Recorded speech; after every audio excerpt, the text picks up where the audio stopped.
말씀 묵상이 삶을 진짜로 바꾸는 실천 방법. 많은 사람이 말씀 묵상이 중요하다는 것은 알고 있습니다. 성경도 읽고 좋은 구절도 저장하고 은혜가 되는 말씀을 듣기도 합니다. 그런데 이상하게 삶은 크게 달라지지 않을 때가 있습니다. 읽을 때는 마음이 뜨거워지는데 하루만 지나도 다시 원래 모습으로 돌아가 버리고 말씀은 기억 속에서 점점 흐려집니다. 그래서 어떤 사람은 나는 왜 이렇게 말씀대로 살지 못할까 하며 낙심하기도 합니다. 하지만 문제는 말씀이 약해서가 아닙니다.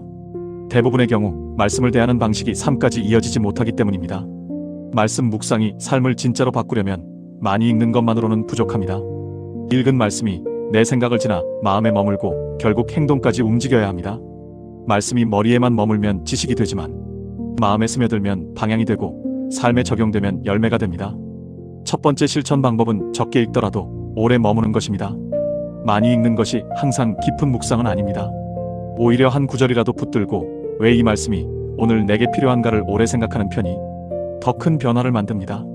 내 상황에 비추어 보고 내 감정에 비추어 보고 내 관계와 선택에 비추어 볼 때 말씀이 비로소 살아 움직이기 시작합니다. 두 번째는 묵상을 질문으로 연결하는 것입니다. 이 말씀이 하나님이 어떤 분이신지를 보여주는가? 이 말씀은 지금 내 안에 무엇을 드러내는가? 이 말씀 앞에서 버려야 할 태도는 무엇이고 붙들어야 할 순종은 무엇인가? 이런 질문을 던지기 시작하면 말씀은 더 이상 멀리 있는 문장이 아니라 나를 비추는 거울이 됩니다. 세 번째는 묵상을 기록으로 남기는 것입니다. 머릿속으로만 생각하면 쉽게 흩어집니다. 짧게라도 적어두면 말씀은 훨씬 오래 남습니다. 오늘 붙잡힌 단어 하나, 마음에 남은 문장 하나, 회개하게 된 부분 하나, 순종해야 할 적용 하나, 이렇게 기록하는 습관은 말씀이 스쳐 지나가지 않게 붙잡아줍니다. 네 번째는 적용을 아주 작게라도 구체적으로 정하는 것입니다. 말씀 묵상이 삶을 못 바꾸는 가장 큰 이유 중 하나는 적용이 너무 크고 막연하기 때문입니다.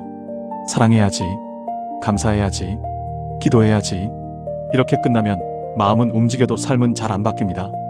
반대로 오늘 한 사람에게 먼저 따뜻하게 말하기, 불평이 올라올 때 감사한 문장 말하기, 잠들기 전에 오늘 말씀 한 구절, 다시 읽기처럼 작고 분명한 적용은 실제 삶을 바꾸기 시작합니다.